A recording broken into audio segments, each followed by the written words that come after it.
Que honra é viver nesse momento histórico em que esse Supremo Tribunal Federal dirige os seus olhos e os seus ouvidos para a minoria religiosa formada por cidadãos e cidadãs brasileiras que escolheram ser testemunhas de Jeová.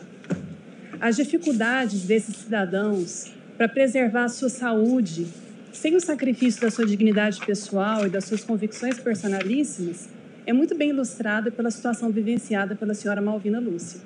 Como já muito bem relatado pelo ministro relator, a senhora Malvina Lúcia precisava de fazer uma cirurgia cardíaca. O cirurgião dela, o Dr. José Vanderlei, concordou em realizar a cirurgia sem transfusão de sangue, mas a administração hospitalar cancelou a cirurgia e mandou a paciente, que já estava internada, de volta para casa sem o tratamento, porque ela se recusou a assinar um termo hospitalar consentindo, excelências, com que ela definitivamente dissente, que é o uso de transfusões de sangue no próprio corpo. Em razão disso, o caso precisou ser judicializado e, entre os muitos documentos que foram apresentados, se juntou a declaração do próprio cirurgião cardíaco do SUS, Dr. José Vanderlei, indicando tanto a experiência, como a viabilidade, como a segurança da realização do procedimento. E, além da declaração dele, foram juntadas as declarações de outros 3 cirurgiões cardíacos do SUS, atestando a segurança tal qual requerido pela senhora Malvina.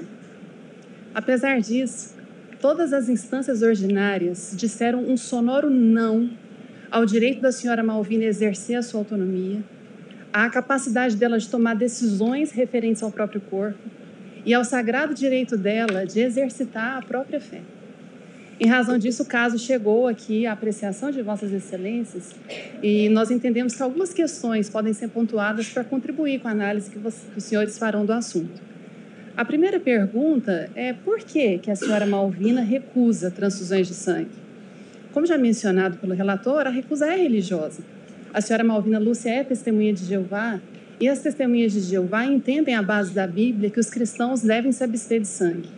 Esse entendimento ele é baseado em versículos da Bíblia, como, por exemplo, o livro de Atos dos Apóstolos, capítulo 15, versículos 28 e 29.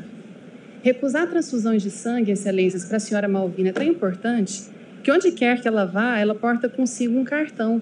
Esse aqui é a reprodução da cópia que foi juntada nos autos, em que ela deixa claro qual é a posição dela.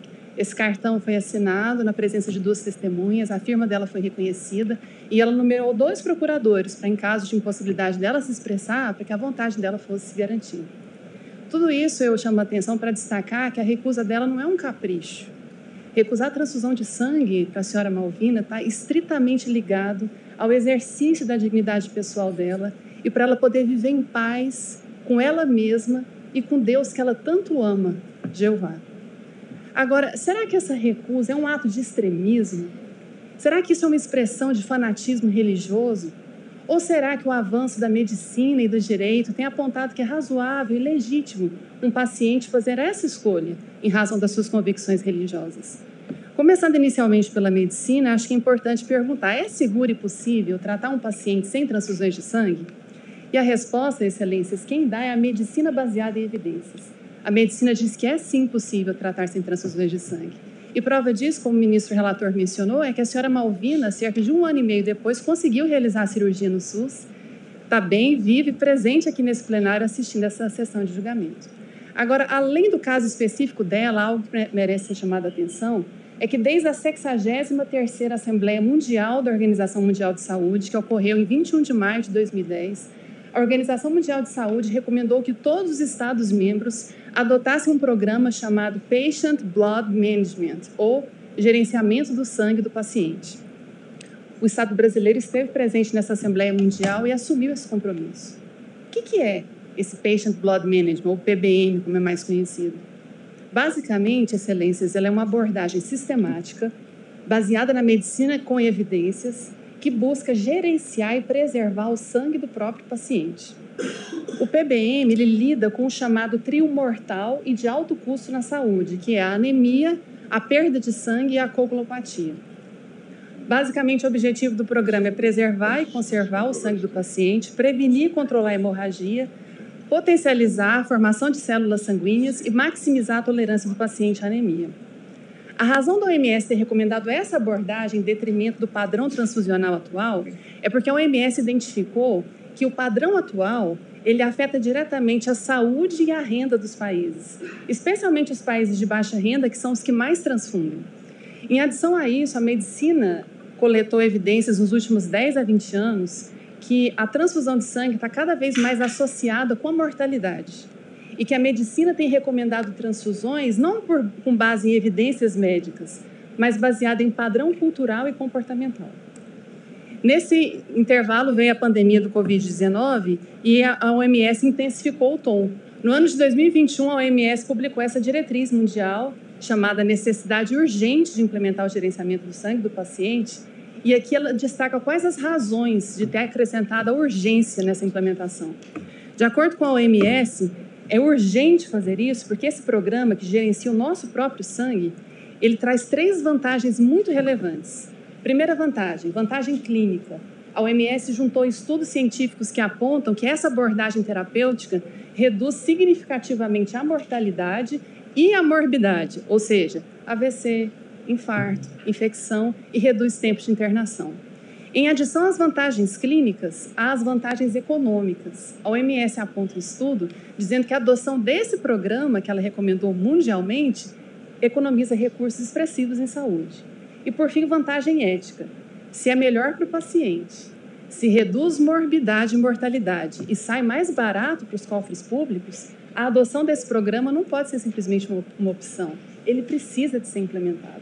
A soma dessas 3 vantagens, aliada aos riscos das transfusões de sangue e a carência de sangue nos hemocentros, que inclusive é uma realidade aqui no nosso país, fez com que a OMS acrescentasse a palavra urgência na implementação desse programa. Mais do que isso, nessa diretriz, a OMS chama a atenção que esse programa está associado com outro compromisso internacional assumido pelo Estado brasileiro, que é a Agenda 2030 da ONU. Como é de conhecimento de Vossas Excelências, nessa agenda foram estabelecidos 17 Objetivos de Desenvolvimento Sustentável. O objetivo número 3 trata de saúde e bem-estar geral. Nesse objetivo foram estabelecidas 13 metas. E aqui nessa diretriz, a OMS diz que a implementação desse programa, que gerencia e conserva o sangue do próprio paciente, contribui para atingir 6 dessas 13 metas estabelecidas.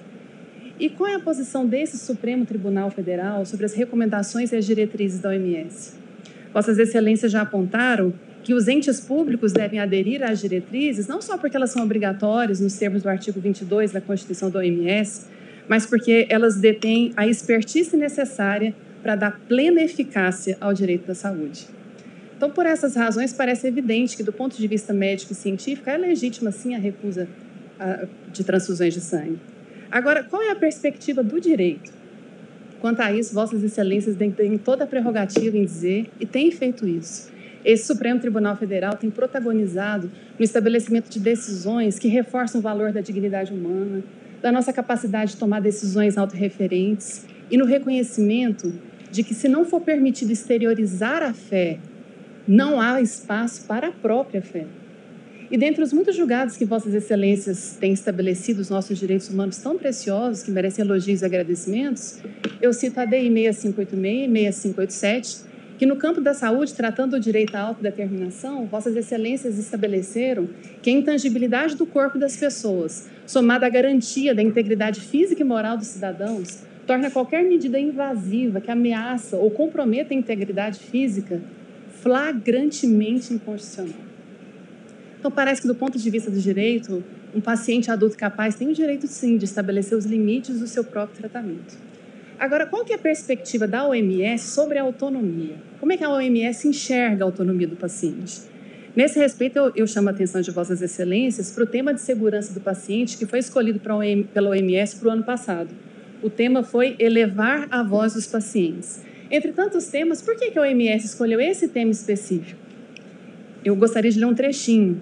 Abre aspas, a OMS diz: as evidências mostram que quando os pacientes são tratados como parceiros em seus cuidados, ganhos significativos são obtidos em segurança, satisfação do paciente e resultados de saúde. Ao se tornarem membros ativos da equipe de saúde, os pacientes podem contribuir para a segurança de seus cuidados e do sistema de saúde como um todo. Então, a OMS entende que respeitar a autonomia do paciente fortalece todo o sistema de saúde. Mas em que sentido respeitar a autonomia do paciente beneficia os profissionais da medicina, os médicos, que nós tanto respeitamos e valorizamos. Ela beneficia porque respeitar a autonomia do paciente aumenta a segurança jurídica dos profissionais médicos. Os pesquisadores notaram que, mundialmente, há um crescente aumento de demandas judiciais movidas pelos pacientes contra os seus médicos. E eles tentaram identificar qual é a razão dessa insatisfação geral dos pacientes contra os médicos que move eles a entrar contra a ação contra os profissionais. E os pesquisadores identificaram, excelências, que a causa subjacente, a raiz da insatisfação, é uma maior vontade por parte dos pacientes em participar ativamente da tomada de decisões médicas. Os pacientes não querem mais ser tratados como crianças nos seus tratamentos médicos. Eles querem ser tratados como adultos capazes e que participam na tomada de decisões que afetam o próprio corpo. Assim, ao respeitar a autonomia do paciente, essa corte e as cortes que já o fizeram aumentam a segurança jurídica desses profissionais, porque mostra para eles que o dever deles é prestar informações claras e precisas. E cabe ao paciente tomar a decisão que vai afetar o próprio corpo. O paciente tomando a decisão e o médico registrando essa decisão em prontuário, ele estará absolutamente seguro de atuar dentro dos limites do consentimento do paciente. Os nossos profissionais médicos merecem essa segurança. E, por fim, a pergunta é: que impacto positivo o reconhecimento da autonomia da senhora Malvina vai ter sobre o direito de todos nós, pacientes? É um fato histórico, a história é cheia de exemplos que a luta das minorias pelos seus direitos fortalece e robustece o direito das maiorias.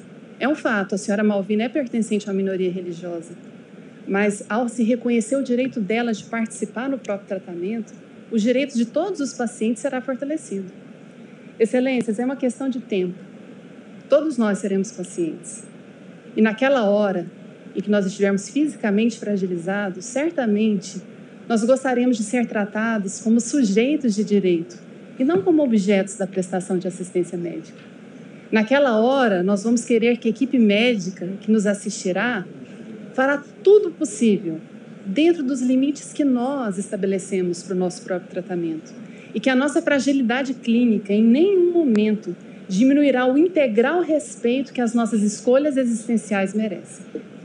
E nesse contexto, falando de liberdade religiosa e de valores tão preciosos, eu penso que nada mais apropriado que as palavras de sabedoria do que é considerado o maior homem que já viveu e fundador do cristianismo, que no Evangelho de Mateus 7,12 mencionou palavras tão impactantes que ficaram conhecidas como a regra áurea.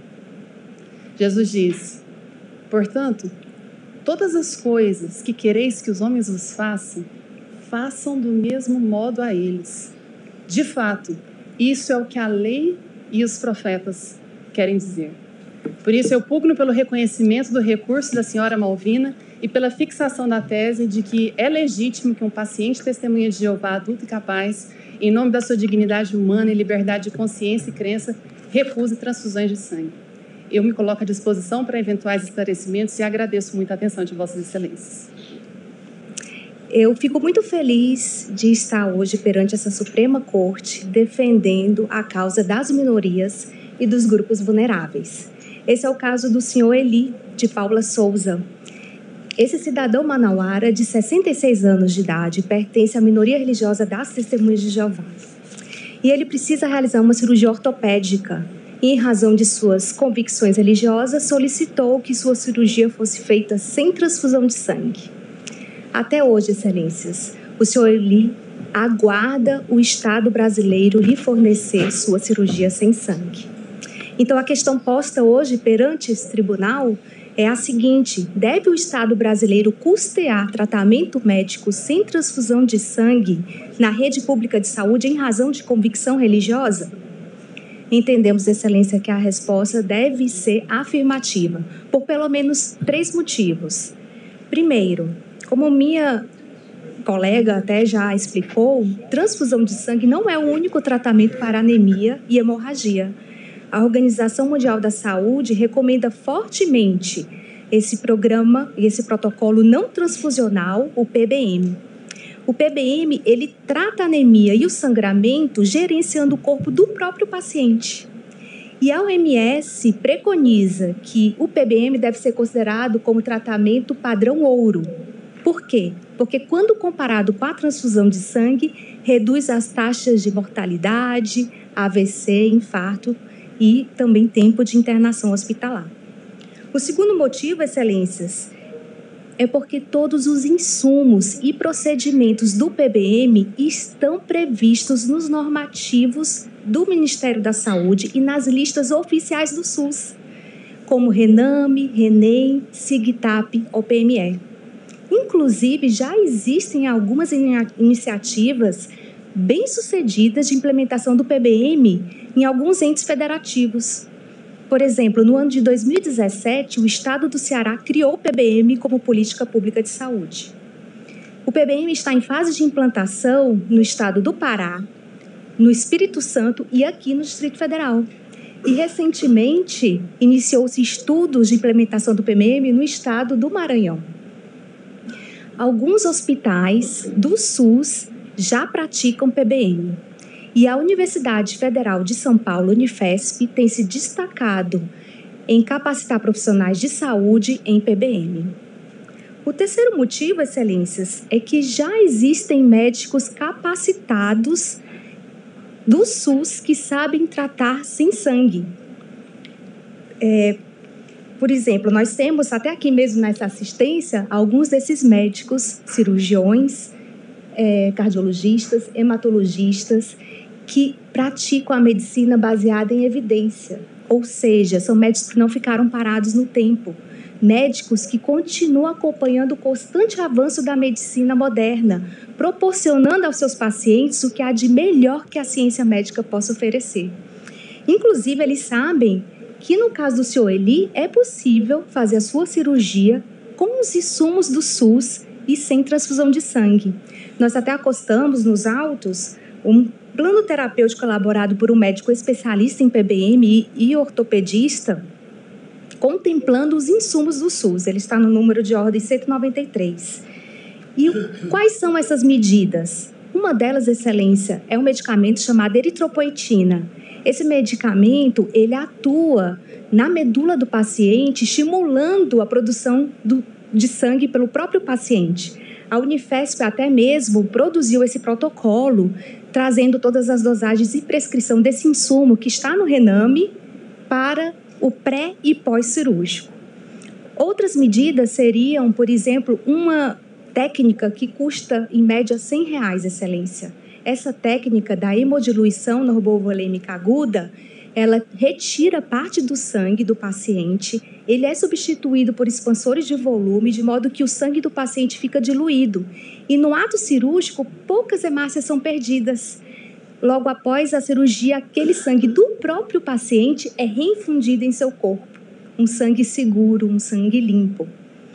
Mas em casos de emergências, se houver uma intercorrência na cirurgia, um sangramento agudo, choque do paciente, a OMS preconiza que o PBM também se aplica em casos de emergência.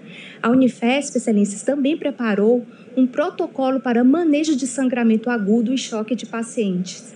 E dentre as várias medidas, uma máquina que está também prevista no RENEM, no SIGTAP, ela faz o seguinte, ela aspira aquele sangue perdido da cavidade cirúrgica, do ferimento, limpa, filtra e reinfunde no próprio paciente. Fica evidente, excelências, que realmente é possível realizar essa cirurgia sem sangue com os insumos do SUS no Sistema Único de Saúde. O problema, excelências, é que esses médicos eles estão sozinhos nessa empreitada. Eles também querem o apoio do Estado brasileiro. E eu posso até compartilhar uma experiência pessoal. Eu acompanhei de perto a luta de uma médica hematologista, especialista em PBM, lá no estado do Ceará. Essa médica tentou, desde a década de 90, difundir o protocolo de gerenciamento do sangue do paciente. Ela e suas colegas hematologistas, lá do Hemócio, o Hemocentro do Ceará, enfrentaram muitas dificuldades por não ter o apoio do Estado brasileiro. Essa médica, excelência, é minha mãe, ela está hoje aqui, ansiosa por um pronunciamento desse tribunal. No final, o Estado do Ceará reconheceu o benefício do PBM para a população cearense. O problema, excelências, é que o senhor Eli não nasceu e não reside no Estado do Ceará. certamente que prover PBM apenas para parcela da população fere o princípio da igualdade e do acesso universal ao Sistema Único de Saúde. Em conclusão, excelências, historicamente as minorias encontram voz no Poder Judiciário. As minorias não são populares o suficiente, não têm força política suficiente para atrair a atenção de outros setores da sociedade. Só lhes resta o Poder Judiciário. E já que estamos falando de liberdade religiosa, fazendo analogia, o apóstolo Paulo, ou São Paulo, ele, para defender sua liberdade religiosa, apelou para César, que era a maior autoridade judiciária de sua época. Do mesmo modo, apela-se a este Supremo Tribunal para que essa minoria religiosa e toda a coletividade receba um tratamento médico humanizado, acolhedor e livre de discriminação religiosa. Eu passo agora a palavra para minha colega, doutora Michele Fernandes, que dará continuidade à minha fala. Prosseguindo na linha de raciocínio brilhante feito pela minha colega, acredito que chegamos agora a uma pergunta muito importante. Se há tratamento médico eficaz e disponível, por que o paciente ele não coube dentro do sistema público de saúde? E há dois fatos, excelências, que constam nos autos e que nos ajudam a entender a importância dessa pergunta. O primeiro fato é que o tratamento fora do domicílio requerido pelo Sr. Eli já estava deferido, até porque todos os pacientes, independentes de crença religiosa, que necessitam de cirurgia ortopédica no estado do Amazonas, eles serão atendidos por meio de um convênio firmado entre o estado do Amazonas e o estado do Rio de Janeiro. Acontece que quando o Sr. Eli, ele passa a se identificar como paciente testemunha de Jeová, o seu tratamento fora do domicílio deixa de ser aprovado. Um segundo fato interessante é que a partir do momento que o TFD do Sr. Eli passa a ser vinculado à sua religião, a União simplesmente deixa de prestar quaisquer informações técnicas a respeito do caso, ainda que intimada 7 vezes pela ministra de primeiro grau. Então, nos surge a pergunta: será que realmente o paciente testemunha de Jeová, ele cabe no Sistema Único de Saúde? Bom, para ajudar a Corte nesse sentido, gostaria de compartilhar com Vossas Excelências um caso de sucesso recente, que demonstram que é possível que o Sistema Público de Saúde possa fazer o acolhimento do paciente testemunha de Jeová sem que isso tenha um impacto orçamentário adicional. Na data de 20 de julho de 2023, foi assinado, em nome dos pacientes testemunhas de Jeová, um termo de ajustamento de conduta pelo Hospital Amaral Carvalho. Esse hospital ele é situado no interior de São Paulo, na cidade de Jaú. E eu gostaria de apenas compartilhar aqui, para contextualizar a situação do Hospital Amaral Carvalho, que, segundo informações colhidas no próprio site, esse hospital, ele trata-se da maior entidade filantrópica do Brasil especializada em oncologia, um dos 10 melhores hospitais SUS, referência em atendimento nacional no atendimento do câncer e com a realização do atendimento de 75 mil pacientes anuais. Mas até meados do ano passado, não havia espaço para o atendimento do paciente testemunha de Jeová.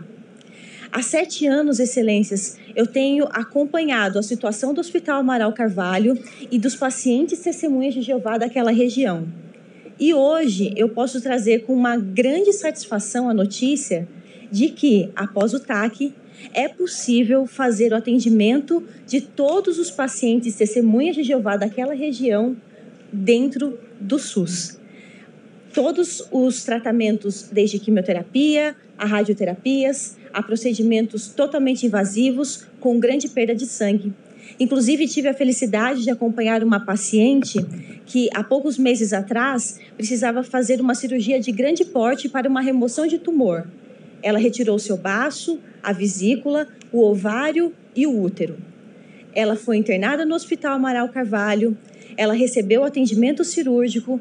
No seu pós-operatório foi utilizado ferro e ácido fólico, insumos já previstos no SUS e hoje ela se encontra recuperada em sua casa.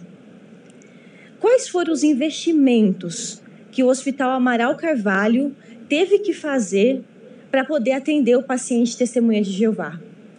Quais foram os insumos, as máquinas, os medicamentos, os procedimentos adicionais que foram incorporados pelo Hospital Amaral Carvalho para atender o paciente Testemunha de Jeová? Qual foi o orçamento adicional que o Hospital Amaral Carvalho teve que requerer ao Estado para que ele pudesse acolher os pacientes Testemunhas de Jeová? A resposta, excelências, é zero.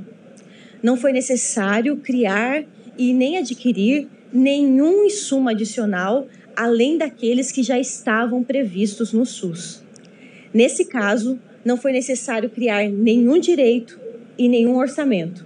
Foi necessário apenas um TAC. Ao Estado, coube dar a segurança jurídica necessária para que esses pacientes Testemunhas de Jeová fossem atendidos ali.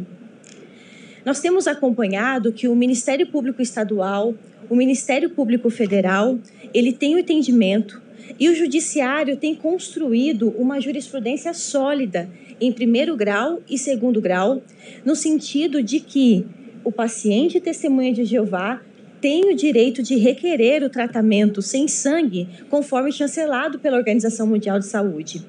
Nos últimos 30 anos, acompanhei mais de 30 processos judiciais em diferentes estados da federação e em todos eles, apesar de serem casos totalmente diferentes, como, por exemplo, cirurgias cardíacas complexas, transplantes de medula óssea, também tivemos cirurgias ortopédicas diversas, remoções de tumor.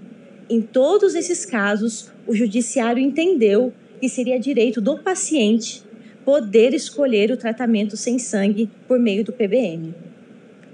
E um detalhe muito interessante que gostaria de compartilhar com Vossas Excelências. Para todos esses casos, não foi necessário nenhuma vez requerer e nem ter o deferimento do TFD estadual.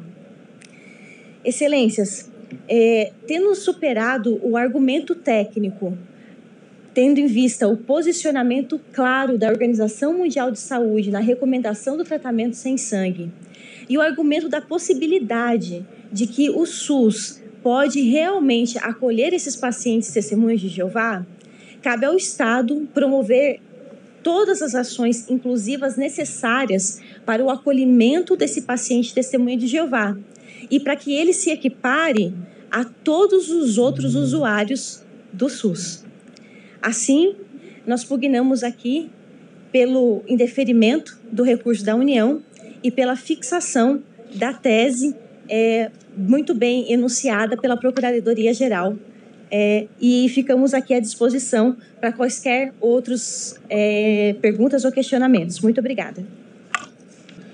É um prazer poder falar perante essa Suprema Corte, representando a Associação das Testemunhas Cristãs de Jeová. Inclusive, estou acompanhado aqui de alguns dos representantes da associação que aguardam com expectativa o desenrolar desse julgamento. E me sinto feliz, principalmente, de poder falar a respeito desse tema, que apesar de tão caro, apesar de trazer tantos valores importantes, infelizmente ele ainda traz consigo alguma carga de polêmica, muitas vezes também algum preconceito, que ao nosso ver é gerado muitas vezes pela desinformação. Por isso é importante iniciar fazendo algumas ponderações breves que nós consideramos importantes para Vossas Excelências e no nosso modesto papel como amigos da Corte contribuir de alguma forma com o debate. Uma primeira questão que é importante de ser colocada, senhor presidente, é que esse julgamento não trata de um pretenso embate da religião contra a ciência. Não trata de um embate da fé contra a medicina, e muito menos de um embate das testemunhas de Jeová contra os médicos. Ao contrário, esse julgamento traz consigo a possibilidade de se produzir a convergência entre as necessidades legítimas deste grupo religioso com os melhores interesses públicos de toda a coletividade no que diz respeito a produzir uma saúde pública eficiente, acolhedora e também economicamente sustentável. Por isso, é importante mencionar para alguns que muitas vezes defendem que o paciente testemunha de Jeová não poderia abrir mão ou se recusar a submeter a uma transfusão de sangue, porque isso violaria o seu direito à vida. É importante pontuar, senhores ministros, que essa afirmação parte de uma premissa completamente equivocada. Essa afirmação parte da premissa de que não existiria uma outra forma de se tratar anemia, sangramento, que não a transfusão de sangue. Mas essa premissa é equivocada não porque nós estamos dizendo, mas é porque a ciência tem apontado numa direção completamente oposta, como já foi colocado aqui pelas minhas colegas que me antecederam. Inclusive, eu gostaria apenas de enfatizar que no ano de 2021, a Organização Mundial da Saúde emitiu essa diretriz sanitária mundial, dizendo que é urgente os países implementarem esse programa para gerenciar o sangue do próprio paciente. E por que a OMS disse isso? Qual a razão principal? Nós juntamos aos autos já esse documento e fizemos chegar também aos gabinetes de Vossas Excelências. E aqui na página 5, esse documento ele é baseado em mais de 220 referências de estudos científicos. E na página 5 do documento, a OMS traz um estudo realizado na Austrália, em 4 hospitais, em que se implementou esse programa, e ao final das análises, esse estudo envolveu mais de 600 mil pacientes. E ele traz um dado relevantíssimo. Um dos achados desse estudo foi a redução de 28% da taxa de mortalidade dos pacientes. Mais de 600 mil pacientes, 28% de redução da mortalidade. Basta a gente fazer as contas e ver onde é que estaria a violação do direito à vida. E não só isso, nós temos aqui hoje, presentes nesse plenário, algumas dezenas de homens e mulheres, testemunhas de Jeová, que já se submeteram a tratamentos de saúde no SUS, desde cirurgias mais simples até cirurgias complexas, de grande porte, e que, por curioso que possa parecer para alguns que defendem o contrário, eles estão todos vivos e presentes aqui para contar a sua história. Então é importante colocar isso, que essa premissa de que a recusa à transfusão violaria o direito à vida, ela não se sustenta do ponto de vista científico. Segunda premissa, que muitas vezes se equivoca, há quem defenda que, ok, pode ser que exista o tratamento, pode ser que ele seja melhor, mas ele é caro, ele onera o Estado, ele impacta a saúde pública. Esse mesmo estudo, senhor presidente, trazido na diretriz da Organização Mundial da Saúde, aponta numa direção oposta. Nesses 4 hospitais em que foi implementado esse programa, ao final de 6 anos de condução do programa, de um investimento inicial de 3,5 milhões de dólares, o resultado final encontrado foi uma economia na casa dos 100 milhões de dólares, apenas em 4 hospitais. Dá para nós termos uma ideia do impacto que isso poderia ter no nosso sistema de saúde, quando a ciência está apontando que é possível economizar, que é possível fazer isso dentro do nosso sistema. Mas se é assim, se existe o tratamento, se é possível acomodar dentro do sistema público, qual é a dificuldade dos cidadãos testemunhas de Jeová? Qual é o problema existente? Porque, inclusive, nós já temos, como foi mencionado, algumas iniciativas muito louváveis no país. Como foi mencionado no estado do Ceará, esse programa já é política de Estado desde 2017, com ótimos resultados. Aqui no Distrito Federal, a Secretaria de Estado do Distrito Federal já está implementando o programa. Montou um grupo de trabalho, selecionou os principais hospitais e já está trabalhando nisso. Nós temos também, em São Paulo, como foi mencionado, na Unifesp, no Hospital Universitário da Unifesp, 100% SUS. O tratamento já é feito em cirurgias cardiovasculares, neurocirurgia, transplante renal e em outras disciplinas. E mais, os profissionais da Unifesp têm feito um empenho louvável de compartilhar esse conhecimento com outras instituições, por meio de convênios institucionais eles oferecem gratuitamente o curso de capacitação no PBM, compartilham a experiência. Ou seja, é possível. Então, qual é o problema? Qual é a dificuldade? A dificuldade é que, por não haver uma resposta conclusiva sobre se é legítima a recusa da transfusão de sangue pelas testemunhas de Jeová por convicção religiosa, o fato é que, muitas vezes, esses pacientes ficam na porta do hospital. Pelo Estado brasileiro não ter dado essa resposta ainda, o que acontece é que, muitas vezes, eles não conseguem nem chegar até o médico, o profissional que vai avaliar. Só para exemplificar, nos últimos meses, nós acompanhamos o caso de 3 pacientes que tiveram uma fratura de fêmur, assim como o senhor Eli tratado num dos casos aqui. E aí, inicialmente, eles foram recusados lá no hospital em que eles estavam sendo atendidos. E aí, com o decorrer do tempo, até se levantar as informações, as tratativas com o hospital, conseguir a documentação, ingressar com uma ação judicial para conseguir uma liminar que determinava o tratamento, o que aconteceu? Nos 3 casos, houve a consolidação da fratura. Ou seja, o osso se colou por conta própria, de forma equivocada. E um desses pacientes está hoje com 4 centímetros a menos em uma das pernas. E ele vai ter que conviver com isso se não quiser passar por um outro procedimento para quebrar novamente o osso, para fazer a cirurgia e colocar novamente. Sendo que, talvez em algumas horas de cirurgia, ele já estaria de alta, em casa, recuperado, utilizando o que o sistema poderia oferecer para ele.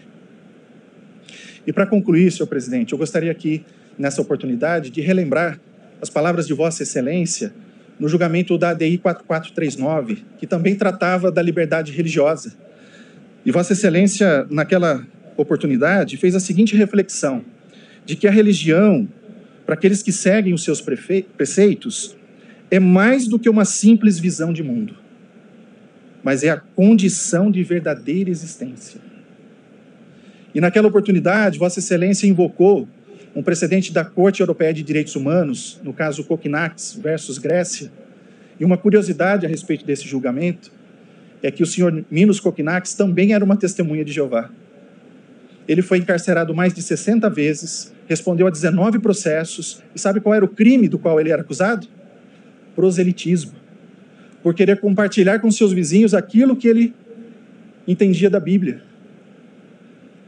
Então, foi entendido naquele julgamento por aquela corte, é que a liberdade religiosa não se restringe apenas ao âmbito privado. É necessário poder haver a externalização dessa fé. E é assim que é no caso das testemunhas de Jeová, senhores ministros. Presidente, Vossa Excelência permite uma indagação Sem em matéria dúvida. de fato. Pois não, Obrigado. ministro. Tanto Vossa Excelência como as ilustres advogadas, e a quem homenageio pela qualidade da sustentação, fizeram seguidas alusões a casos de cirurgias. E isso, creio que, do ponto de vista fático, está bem claro. Mas eu gostaria de indagar de Vossa Excelência 2 situações, se há casuística, chamemos assim, na respeitável igreja que as senhoras e os senhores representam. A primeira indagação é sobre situações de emergência imprevisíveis. Um grave acidente de trânsito, em que o SAMU vá lá, socorra a pessoa e leva a pessoa inconsciente para o hospital. É utilizado apenas aquele cartão a que uma das doutoras fez alusão, ou nestes casos há uma compreensão de que a pessoa recebe a transfusão, depois busca, chamemos assim, uma absolvição religiosa? Essa é a primeira pergunta. A segunda pergunta, no caso de crianças, recém-nascidos, 6 meses, como se dá o suprimento da óbvia impossibilidade de manifestação da vontade? Porque todas as sustentações, como disse, de alta qualidade, aludiram à mesma circunstância, que é absolutamente compreensível. Cirurgias planejadas, eletivas ou não, mas planejáveis, chamemos assim. Eu gostaria de indagar essas outras 2 situações para um melhor esclarecimento em outro momento. Agradeço ao presidente. Obrigado, Vossa Excelência, doutor Laércio. Vossa Excelência continua com a palavra, com tempo adicional para responder ou apresentar as questões que tiver em face da manifestação. Eu só queria explicar por que eu fiz para o amicus curiae, porque ele é amigo da corte. Por isso que eu fiz isso. Presumivelmente. Muito bem, ministro. Eu primeiramente agradeço a pergunta, a oportunidade de trazer esse esclarecimento também. Eu acho que esse debate no plenário favorece, né, a essas respostas. Então, nas questões de urgência e emergência, eu não tenho conhecimento técnico médico, mas eu posso falar um pouquinho da nossa observação a nível nacional e mundial do que acontece. A própria Organização Mundial da Saúde, nesses estudos, enfatiza que mesmo nas situações de urgência e emergência, é possível se utilizar técnicas que evitem a transfusão de sangue. O que acontece muitas vezes na nossa realidade aqui é que pelos hospitais, por não haver ainda um engajamento, né, do Estado brasileiro como um todo, desses profissionais estarem preparados para essas situações, o que acontece é que eles acabam ficando numa situação de recusa de atendimento, de recusa de tratamento, e aí o paciente tem que, de outras formas, tentar chegar até um outro profissional, mas numa situação de emergência isso fica prejudicado. Mas na questão espiritual, né, que Vossa Excelência indagou, a Associação das Testemunhas de Jeová mundialmente tem atuado no sentido de respeitar as decisões individuais de cada membro da religião. Ou né? Circunstâncias individuais que são... A pessoa está inconsciente. Isso, enfim. Exatamente. E o médico tem um dever ético. Sim, mas é importante... O paciente vai ser culpabilizado, não do ponto de vista jurídico, do ponto de vista... É esse o confronto de direitos fundamentais. O que acontece é que, na sua imensa maioria, os pacientes testemunhas de Jeová, eles portam esse cartão, fazem cópias, deixam com os familiares, inclusive, para evitar esse tipo de situação, né? Mas é importante frisar, ministro, que para um cidadão, para um ser humano testemunha de Jeová, sofrer uma transfusão de sangue contra a sua vontade é equiparado a um estupro, por exemplo. A gente tem casos, por exemplo, de pacientes com diagnóstico de estresse pós-traumático por conta dessa situação. Tamanho impacto que aquilo causa nessas pessoas. Eu agradeço ao senhor. Obrigado. Concluindo, senhor presidente, brevemente, então, colocadas essas questões, algo importante a ser enfatizado é que, se a resposta ser dada às duas questões levantadas nesses dois recursos, se nós admitíssemos aqui que a liberdade religiosa não permite que o paciente testemunha de Jeová possa se recusar a submeter uma transfusão de sangue, e se nós admitíssemos, por outro lado, que a liberdade religiosa não justifica que o Estado tenha que prover um outro tipo de tratamento tão ou mais eficaz, então é triste reconhecer, mas nesse caso nós estaríamos diante de uma espécie de banimento dessa religião no país. Porque não haveria possibilidade desses cidadãos externalizarem a sua fé. E aquele que é considerado o maior sistema de saúde do mundo não poderia compactuar ou permitir algo assim. Muito obrigado e agradeço mais uma vez a atenção de Vossas Excelências. Eu serei breve, Excelência. Eu gostaria de trazer 2 esclarecimentos que entendo pertinentes para o entendimento dessa causa. O primeiro é que as Testemunhas de Jeová lidaram com essa situação ao longo dos anos em alguns países. E nós notamos que, onde se deixou de lado o chamado paternalismo médico para solidificar a autonomia do paciente, o conflito trazido a esta corte deixa de existir.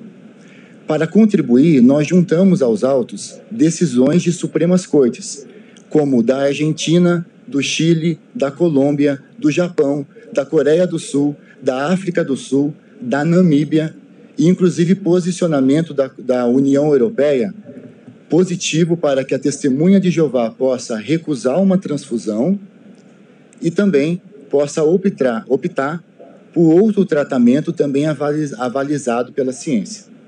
E o segundo e último esclarecimento, que eu agradeço muito por poder estar fazendo, é que nós observamos que nos países em que houve um progresso na aplicação das orientações da OMS, como o PBM, que foi muito bem explicado pelos colegas anteriormente, as testemunhas de Jeová passam a ser naturalmente respeitadas.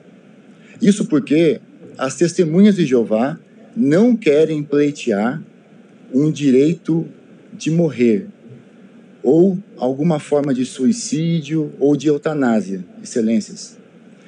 O que as testemunhas de Jeová desejam é recusar uma transfusão de sangue e poder optar por outro tratamento também avalizado pela ciência. Esse processo nós estamos tratando da questão dos adultos, mas até acrescentando para esclarecimento, como alguns procedimentos científicos avalizam tanto e chancelam, nós entendemos que os pais poderiam decidir aplicar os mesmos procedimentos seguros da ciência aos seus filhos. Cito como exemplo a NHS, aí gostaria de compartilhar uma visão internacional, excelências. A NHS, o Sistema Público de Saúde do Reino Unido, acolhe testemunhas de Jeová, em diretriz específica. Tanto é que eu gostaria de citar que a Associação de Anestesistas da Inglaterra declara, com base na orientação da NHS, que o gerenciamento do sangue do paciente PBM é agora comumente empregado. A questão, ou melhor, a gestão das testemunhas de Jeová é semelhante às medidas do PBM. A estrutura ética e legal em relação ao consentimento também mudou. A recusa de transfusão de sangue não se limita às testemunhas de Jeová. Esse é um esclarecimento que gostaríamos de fazer. Na mesma linha, excelências, a Austrália, que declara expressamente: qualquer paciente adulto competente pode se recusar a receber uma transfusão de sangue. E, por fim, encerrando, cito a Associação Internacional de Transfusão de Sangue, que na sua diretriz, que inclusive é chancelada pela OMS, declara: o paciente tem o direito de esperar que a sua autonomia seja respeitada, devem ser fornecidas a ele as informações para permitir a decisão de aceitar ou recusar o procedimento. Qualquer diretiva anterior válida deve ser respeitada. Em conclusão, excelências, nós esperamos que esse julgamento seja um marco, não apenas para o Brasil, mas também para o mundo. E nós sabemos que, com essa decisão, nós esperamos que as testemunhas de Jeová, pacientes no Brasil, tenham os mesmos direitos de testemunhas de Jeová, pacientes em outras partes do mundo. Mas também que a autonomia do paciente seja resguardada em nosso país e que todo paciente também possa ter resguardada a sua autonomia. Agradeço muito permitirem que eu possa prestar esses esclarecimentos à Corte. Senhor presidente, é com muita honra que venho a esta tribuna numa sessão que, para nós, é histórica, porque versa um caso que é típico de uma Corte Constitucional. Caso típico de uma Suprema Corte, porque envolve a proteção de uma minoria claramente hostilizada, historicamente perseguida, quase que aniquilada no nazismo.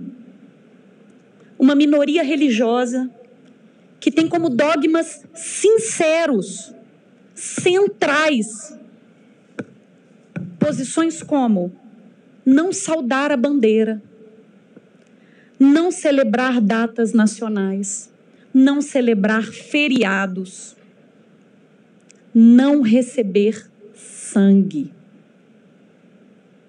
ter um proselitismo insistente.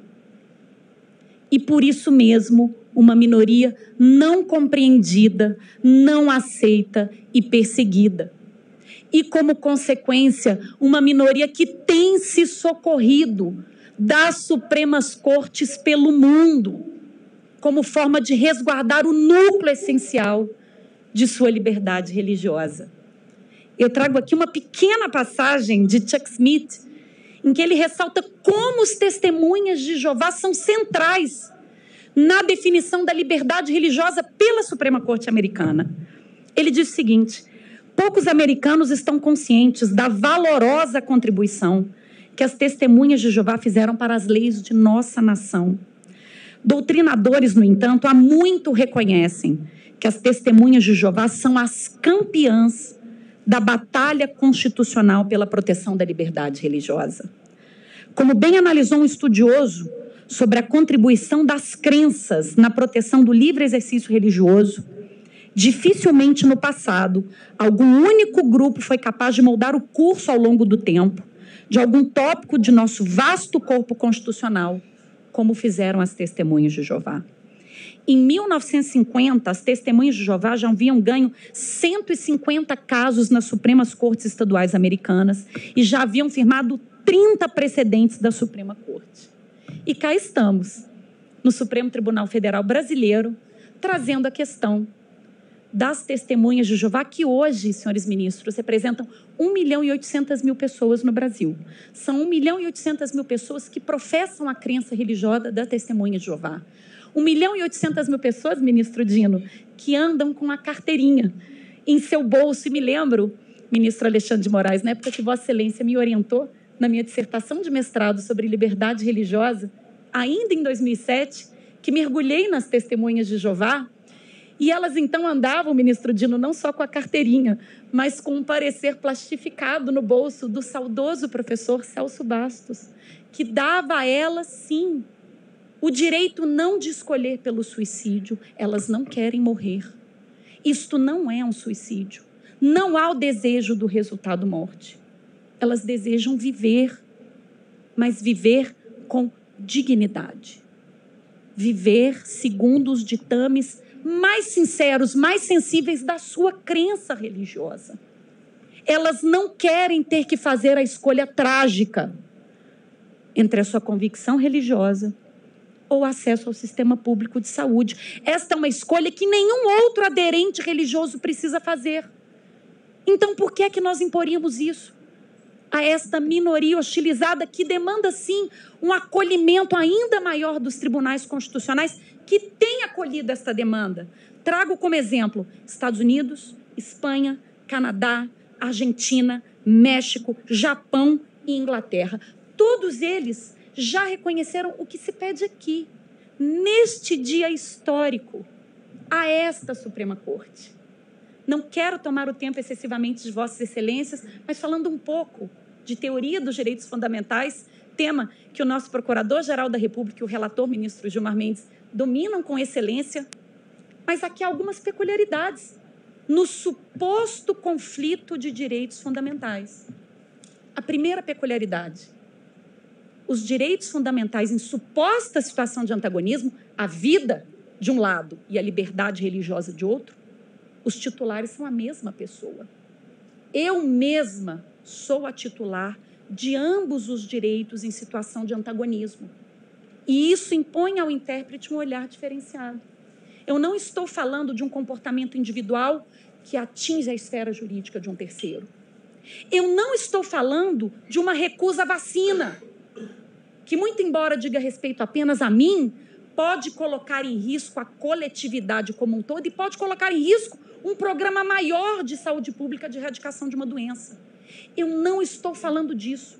Estou falando de dois direitos fundamentais em suposta situação de litigiosidade que atingem apenas uma pessoa e mais ninguém.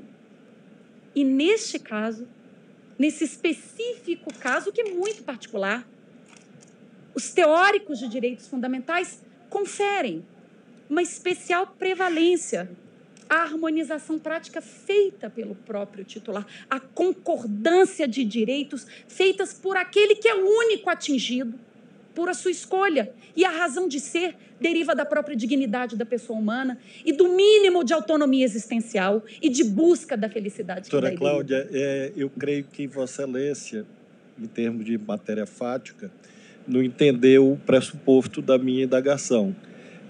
Não é de um modo geral, eu até frisei isso. Eu estou me referindo a uma criança de 6 meses. É este o caso. Ou a hipótese de uma pessoa que está absolutamente inconsciente. É este o caso. Claro que se a pessoa está consciente, como todos os que foram mencionados na tribuna, uma cirurgia, etc., é evidente que esse argumento é aplicável. A indagação que eu fiz é quando a pessoa não consegue manifestar a vontade porque está impossibilitada. É isso. E há, para sua reflexão posterior, um outro direito fundamental que é complexo nesse caso, que é o dever do médico. nas hipóteses em que não há liberdade de consentimento. Por isso que essa teoria não se aplica a esses casos. Eu queria responder, ministro Dino, mas fora do meu tempo, só uma resposta. São mais ou menos... O tempo é de Vossa Senhoria. O tempo ruge. Para a redarguição. Na verdade, são 3 filtros, em tese, na questão das testemunhas de Jeová. A primeira é do maior, capaz, consciente, que externa a sua vontade, e esses 2 casos é que estão aqui submetidos à repercussão geral. Um segundo, que seria intermediário, seria do maior, capaz, que externa a sua vontade livremente consentida, mas o faz por meio de um documento que ele porta. Esta situação intermediária, ministro Dino, a gente poderia fazer uma equivalência com o doador de órgão. Então, eu, na minha carteira de habilitação, posso dizer que sou doadora de órgão e essa minha manifestação de vontade constante do meu documento de habilitação vai valer. Então, eu faria esta equiparação, mas esse não é o caso sob repercussão geral. E um terceiro filtro, e aí sim, impossível não concordar com Vossa Excelência, um hard case ainda mais difícil é a questão do menor. E aí entra a questão do papel dos pais na formação religiosa dos filhos. Essa envolve outros direitos fundamentais em situação de antagonismo que não se colocam neste momento. E aí já não tem a questão da mesma titularidade, por isso que não abordei. Mas eu, na coluna do meio, que seria o documento, eu equipararia a carteira de motorista. E se eu entender que o documento do testemunho de Jeová não vale, então a minha carteira de motorista, autorizando a doação de órgão, que é uma política pública importantíssima, também não valeria. Não acho que esse seja o caso. Voltando, então, à linha, e vou chegar no médico, ministro Dino, que eu preciso responder a Vossa Excelência. Na linha da questão da ponderação dos direitos fundamentais, para além dessa peculiaridade da mesma titularidade, aqui há uma segunda peculiaridade, ministro Flávio, que não há a disposição do direito à vida. Porque daí a gente entra numa outra questão de direitos fundamentais, que é sobre a renunciabilidade dos direitos fundamentais. Posso eu renunciar ao meu direito fundamental à vida, à liberdade? Posso optar ser escravo? Posso optar por morrer? Esse é um debate dificílimo em teoria dos direitos fundamentais, mas ele não se coloca aqui. E por que não se coloca? Porque as testemunhas de Jeová não desejam morrer. Elas não querem morrer. Elas não abrem mão do seu direito fundamental. Não há renúncia ao direito fundamental vida. O que há aqui é a assunção de riscos calculados derivados da liberdade religiosa. E aqui abro um parênteses. Porque toda vez que falamos em tratamento médico, falamos da assunção de riscos. Se eu opto por me submeter a uma cirurgia plástica estética, eu assino um termo de consentimento de risco, ministro Fachin, porque uma pessoa a cada 10 mil não volta da sedação, não volta da anestesia. Não há procedimento cirúrgico nenhum isento de risco. E nem por isso eu sou proibida de me submeter a um procedimento estético. Eu desconheço uma pessoa diagnosticada com câncer que não possa escolher não se submeter à quimioterapia, consideradas as consequências desse tratamento. Muito embora isto implique na assunção de um risco maior do evento que não se deseja, que é o evento morte. Eu também posso me voluntariar a um tratamento experimental de uma determinada doença e, com isso, me submeter ao risco de este tratamento me levar ao evento morte, que eu não desejo. Mas assumir riscos faz parte de todo e qualquer procedimento médico. E não compete ao médico substituir o paciente, entendemos nós, na escolha dos riscos que ele está disposto a correr. Hoje, por exemplo, há uma linha de pessoas que não se submetem mais à remoção da próstata em câncer de próstata. Opta-se pelo acompanhamento ativo. É uma escolha com riscos, mas uma escolha possível. E não existe um médico que possa obrigar a pessoa a escolher por tratamento outro. Então, indago a Vossas Excelências. Por que essa escolha de risco é legítima em tantas hipóteses, mas quando a razão de ser é a fé, encontra-se uma resistência? Presidente, eu posso ser abusivo? Não. Eu já falei 2 vezes, eu sei. Fique à vontade, ministro Dino. Eu agradeço, Vossa Excelência. Eu garanto que é a terceira e última. que é amigo da corte. Eu sempre lembro isso, não é inimigo da corte. Doutora, apenas para reflexão posterior, porque o julgamento não é hoje. Nesses casos que a pessoa, primeiro que a senhora mencionou, maior, capaz, etc., é claro que a vontade do paciente não pode ser subordinada do médico. Estamos de acordo. As situações são outras, que são os hard cases. E eu indago a senhora pode vender seu rim? A senhora pode vender sua córnea? A senhora pode colocar um anúncio na internet, estou vendendo meu rim, estou vendendo minha córnea. Por que eu faço essa pergunta de colisão radical de direitos fundamentais? Para lhe dizer que o caso não é tão simples quanto aparenta. Porque a senhora não pode vender seu rim. A senhora não pode vender sua córnea. Mesmo a senhora sendo maior, capaz, inteligente, a senhora não pode. Porque há limites legais. Então, nem tudo é disponível quando se fala do corpo. Apenas para me lembrar isso. Respondendo a Vossa Excelência, é porque não há o direito fundamental de gerar lucro a partir da alienação do corpo. Mas eu tenho o direito fundamental de professar a minha crença e de me autodeterminar segundo a crença que eu professo. Então, talvez a comparação... sei que foi no limite, esgarçando o fundamento, mas talvez a comparação não revele a sinceridade, a honestidade e a centralidade.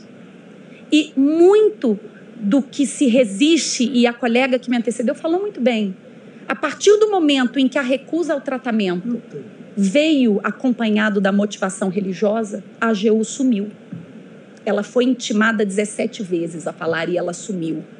E aí, com todo respeito, ministro Dino, não podemos ignorar o fator da pré-compreensão do fenômeno religioso mesmo, da heterodoxia, da não aceitação do diferente, do dogma que foge do ordinário,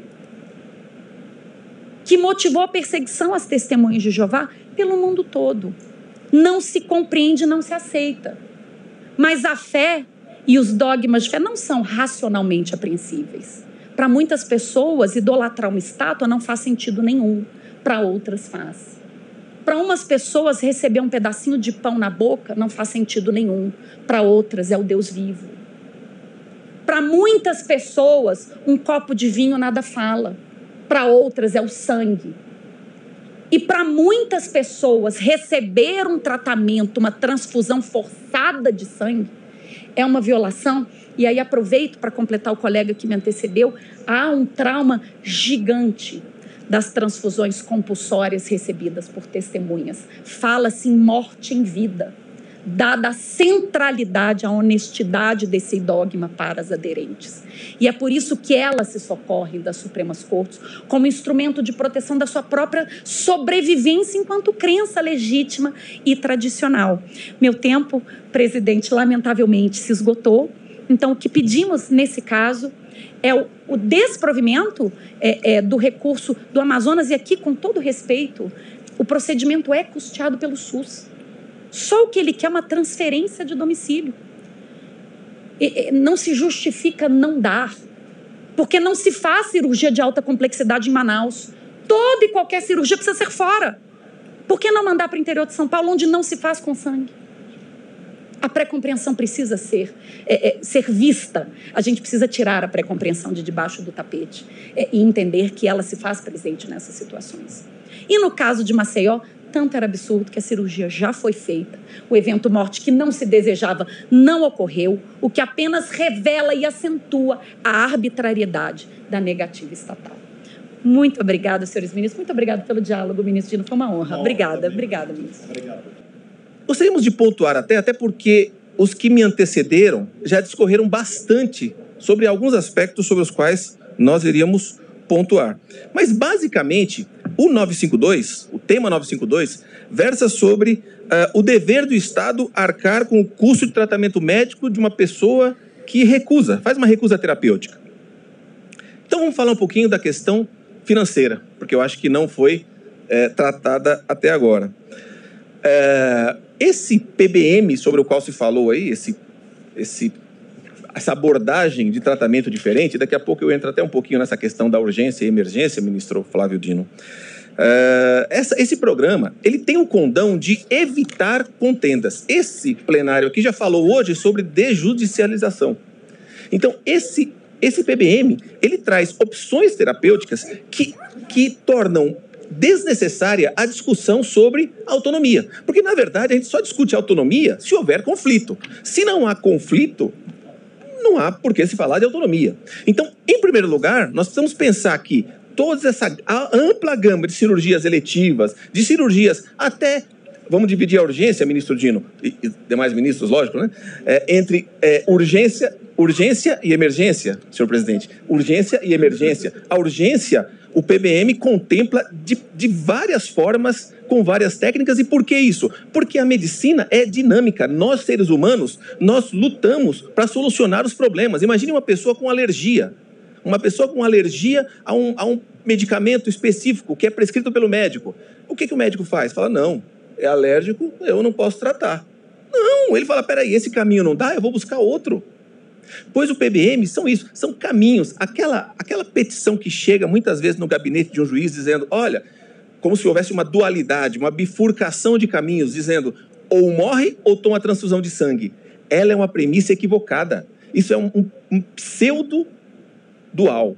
Não há dualismo aí, não há dois caminhos. Existem múltiplos caminhos. E na questão do PBM, esse estudo que foi feito na Austrália, e foi um estudo robusto, com 600 mil pessoas, um estudo médico de 600 pessoas já é robusto. De 6 mil pessoas é muito forte.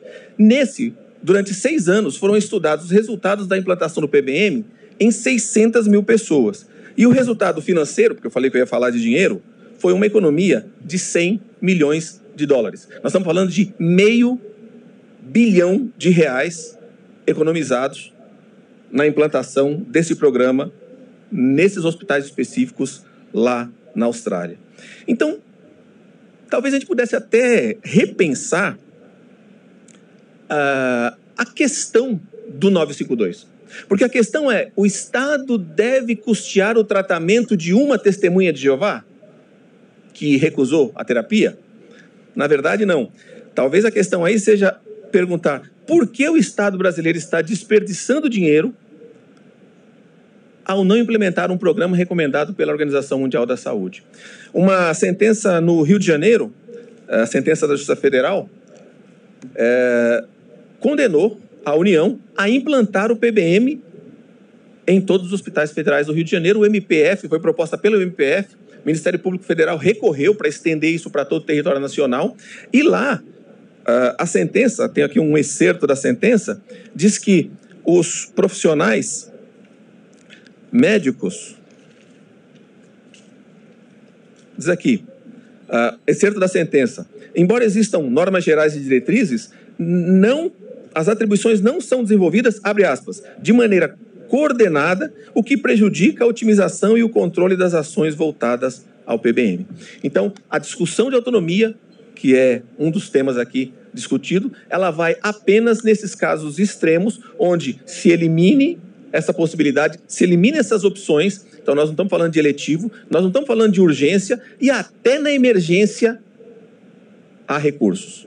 E se eventualmente não houver, aí nós vamos ter que discutir autonomia, e não há como obrigar um paciente adulto e capaz, nós só estamos falando aqui de adulto capaz, criança é outro debate, não há como obrigá-lo a receber um tratamento médico. Para finalizar, eu sei que eu até passei uns segundos aqui do meu horário, mas para finalizar, eu vou trazer à baila, se o senhor me permite, senhor presidente, o enunciado recentemente aprovado, 13 e 14 de junho, na primeira jornada de Direito da Saúde do Conselho da Justiça Federal. O enunciado diz assim, abre aspas, a intervenção médica e cirúrgica em paciente adulto e capaz exige o seu prévio e expresso consentimento livre, consciente e informado, que inclui o direito de recusa. E olha que interessante agora, salvo a hipótese de emergência médica em que o paciente não possa externar a sua autodeterminação e não tenha deixado diretivas médicas antecipadas que permitam ao médico conhecer as escolhas do paciente. Ou seja, se o médico, por qualquer meio legítimo, tiver conhecimento da recusa, ele deve respeitar. Se ele não tiver conhecimento, não há que se discutir, né? Mas se ele tiver, há que respeitar. Assim, na conclusão, como conclusão, a Defensoria Pública entende que, por qualquer prisma que se olhe, no caso de recusa terapêutica por pessoa maior, capaz e informada, as opções terapêuticas que tenham base científica devem ser utilizadas e, em qualquer circunstância, por uma questão de direitos humanos, direitos fundamentais, a autonomia do paciente deve ser respeitada. Eu deixei os livros e vim hoje nessa tribuna com um profundo respeito e senso de responsabilidade falar pela Sociedade Brasileira de Bioética. E faço isso porque este tema, ele sempre nos é avocado em todas as aulas de todas as turmas de bioética e de direito constitucional. O contexto desses debates, Excelência, é um contexto em que a ciência da saúde se desenvolveu tanto que as informações de saúde, elas dobram a cada 73 dias. Mal se completam 2 meses e meio, já temos o dobro de informações. Curiosamente, hoje cedo, a caminho deste tribunal, o New England Journal of Medicine mandou o boletim do dia. Qual era o primeiro artigo? A disponibilidade de sangue para procedimentos clínicos no mundo, porque se trata de um preceito essencial para a boa prática médica, não diferenciando qual sangue, se doado para si ou para outrem. Mas veja a importância do que nós estamos falando, e algo de hoje cedo, de um dos maiores periódicos do mundo. Junto a isso, a progressão da civilização fez com que os seres humanos passaram a empoderar-se de si mesmo, podendo cada vez mais fazer escolhas existenciais. É este o contexto que surge a judicialização da bioética, inclusive com casos paradigmáticos que viraram filme mundo afora, e também esta Suprema Corte já se debruçou tantas vezes com questões complexas e sensíveis como esta que nós estamos falando hoje. É este o contexto que vem trazer a mensagem da Sociedade Brasileira de Bioética, que vou resumir pelo tempo a 2 pontos. O primeiro deles precisa ser muito claro. A autonomia do paciente é, sim, um direito fundamental sanitário implícito à nossa Constituição Federal, que decorre diretamente dos direitos humanos e do direito fundamental à saúde. Dito isto, eu queria ressaltar que, pelo breve tempo que tenho, apenas que ao longo da história da humanidade, incontáveis desrespeitos à autonomia de pacientes aconteceram. Reparem que eu não estou falando sequer da motivação religiosa, porque transcendem a motivação religiosa, mas quando ela está presente, parece que é a regra que ocorra. Até hoje nós abrimos sites jurídicos e vemos notícias disso acontecendo, mas não é apenas com a liberdade religiosa. O estado da Califórnia nos chocou com notícias de que ainda estavam praticando eugenia em 2013. É ontem, pensando historicamente. Mas, para proteger isso, há uma Declaração Universal de Bioética e Direitos Humanos que nos artigos 5 e 6 diz claramente sobre a autonomia e o consentimento do paciente como direitos humanos. Todavia, aqui reside uma questão que esse tribunal precisa enfrentar, a insegurança jurídica, porque há uma grande lacuna normativa, como bem o ministro Flávio Dino tem apontado. Como é que será exercida esta autonomia? Sobretudo porque está vigente a Resolução 2232 de 2023 do Conselho Federal de Medicina, cujo artigo 11 diz, em caso de risco à vida, tem que se usar qualquer tratamento que faça manutenção de vida. Observe, então, os profissionais de saúde, a insegurança jurídica que eles se encontram. Trata-se, portanto, de observarmos uma questão que é um pouco mais ampla do que isso. Além, é claro, de como é que será registrado o exercício dessa autonomia. Um testamento vital será suficiente? Se eu pegar um papel desse e escrever, será suficiente? Preciso registrar no cartório ou não? Em quais condições? Aliás, as regras do direito civil para questões patrimoniais de negócios jurídicos são válidas para questões existenciais que dizem respeito ao consentimento? São questões que precisaremos enfrentar nessa Suprema Corte. E a segunda mensagem diz respeito à compatibilização dessa autonomia que precisa estar em consonância com a democracia sanitária. A Constituição Federal de 88, ela estabelece um paradigma muito claro de democracia sanitária. Uma democracia que é pautada pela redução da simetria de acesso a tratamentos. Veja o caso em questão. Em um estado tem, no outro não tem. que é pautado também pela participação social e o controle social para que a sociedade possa dizer o que entende por saúde. Mas, sobretudo, é pautado pela saúde baseada em evidências, porque é o que esta Suprema Corte tem decidido. Nesse sentido, e já sabendo que meu tempo já se esgotou, quero chamar a atenção para a questão do PBM. Ele está incorporado difusamente e ele é uma cultura. Ele envolve treinamento, envolve cirurgia minimamente invasiva. Nós temos a incorporação para planos de saúde, tem código para ser pago, mas no SUS não tem. É uma incorporação parcial ao nosso sistema de saúde que cria diferenças que a Constituição não autoriza. Nesse sentido, portanto, quero enfatizar que esta autonomia em consonância com a democracia sanitária necessita ser balizada para que não se compreenda jamais que possa pedir antibiótico quando é uma doença viral, kit Covid, emplastro Bas-Cubras e outros tantos males que já passou por esta República. Sobretudo, essa é uma oportunidade única desta Corte avançar nessa democracia sanitária, protegendo tanto a autonomia quanto a saúde baseada em evidências. E aqui deixo uma frase para encerrar de Sérgio Aroca, um grande mentor de todo esse sistema de saúde: democracia é saúde. Muito obrigado, excelências. É preciso não perder de vista que a democracia ou é social e inclusiva ou simplesmente não é democracia. Agostinho Ramalho Marques Neto. Destacamos que na relação entre médico e pacientes deve se superar esse paradigma do paternalismo médico já mencionado, um modelo de alijamento do paciente do processo de tomada de decisões. Contemporaneamente, o objetivo do médico deve ser respeitar o exercício da autonomia do paciente. As exceções já mencionadas de saúde pública, como a vacinação, na medida que não há prejuízo de direitos de terceiros nos casos em tela, que são de maiores capazes. Para nós, realmente não se evidencia colisão de direitos fundamentais.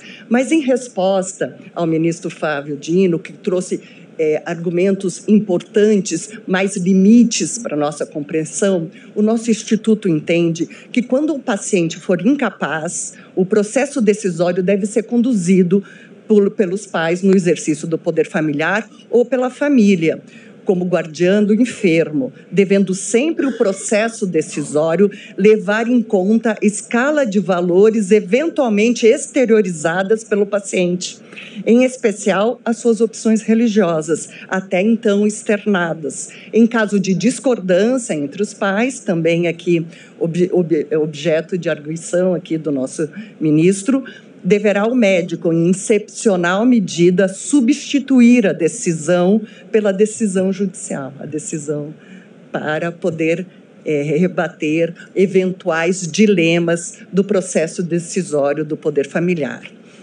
Deve-se assegurar que uma pessoa não seja meio para a realização de outra decisão, aquela médica, evidenciando-se a instrumentalização do ser humano, por não ser ele o objeto das intervenções, mas sujeito de seu destino e das suas próprias escolhas. Caberá esclarecer os procedimentos que serão adotados, possibilidade de sucesso, riscos, daí o relevo do consentimento livre e informado. O direito à vida clama por uma interpretação sistemática, especialmente quando confrontado com a dignidade da pessoa humana e a devida compreensão de vida aqui expressada pelos que me antecederam.